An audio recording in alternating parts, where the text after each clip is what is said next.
Well, hello and welcome to this week's newsletter. And wow, what about that? Wasn't it amazing? The Ryder Cup. Oh my goodness me.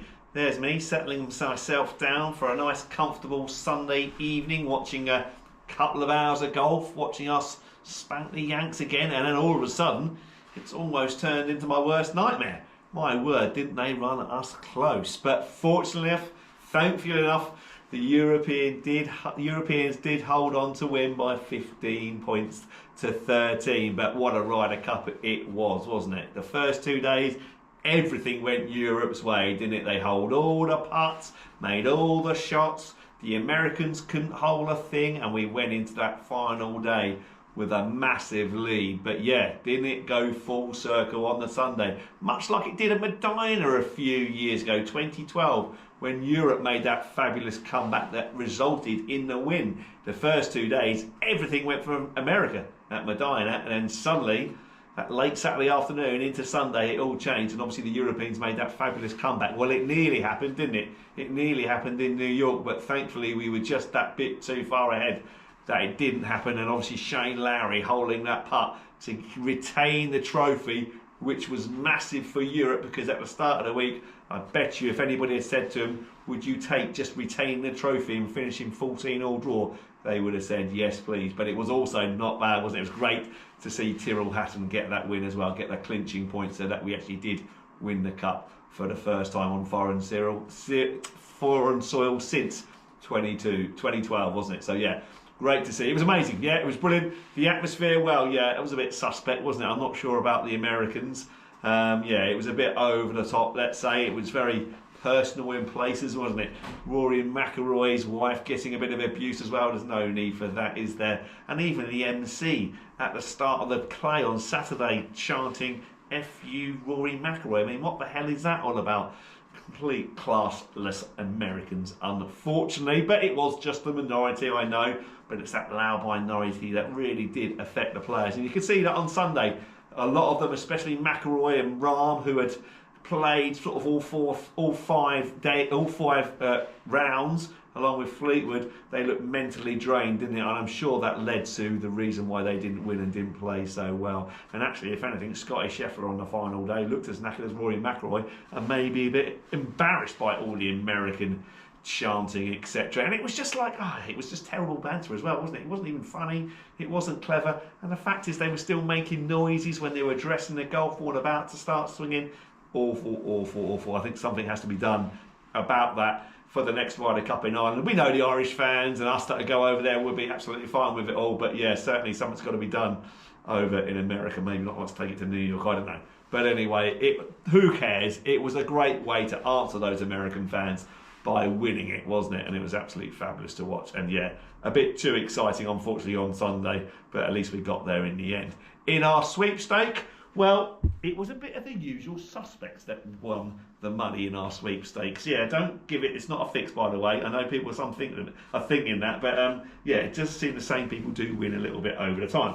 But Stu Pearce had Luke Donald, so he was the winning captain, so well done Stu. He wins £120 onto his Pro Shop account.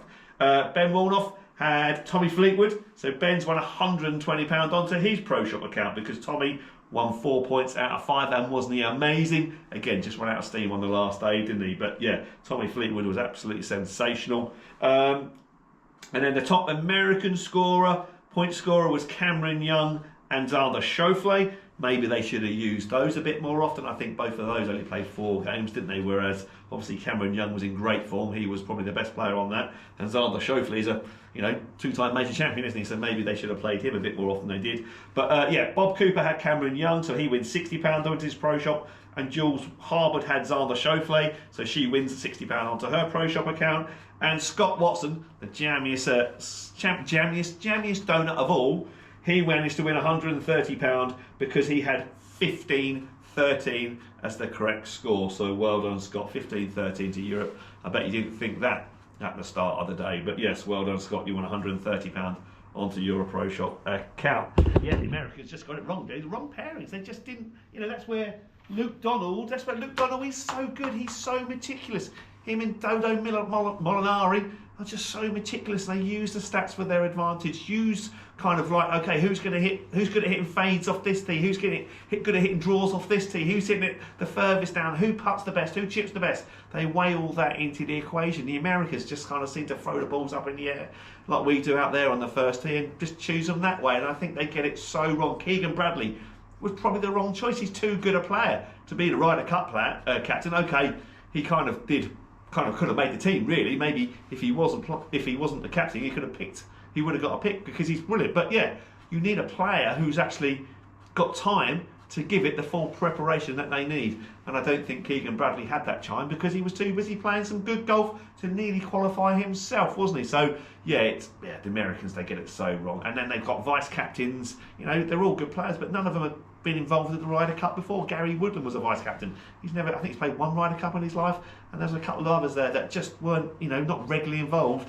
with Ryder Cups. Whereas Europe had Ollie, McGinley, Bjorn, all were past Ryder Cup captains as well, weren't they? And winning captains at that. So yeah, Europe get it so right, USA get it so wrong. Is that because we take it more seriously than them? I don't know. You would think actually the way the Americans crowd were on over the weekend, you would think they take it very seriously, but it does seem a bit strange that they can't seem to come together at the Ryder Cup. But who knows? Ireland next year, Adair, isn't it? Is it Adair Country Club? Is that what it is? I don't know, I can't remember now, but yeah, very much looking forward to that in 2 years' time. But anyway, we'll enjoy it while it lasts.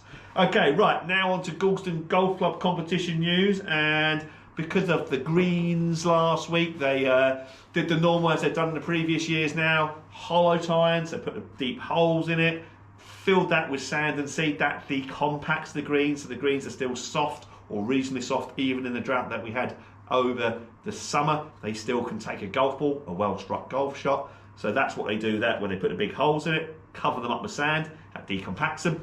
The sand fills in the potholes, if you like, enables a drainage.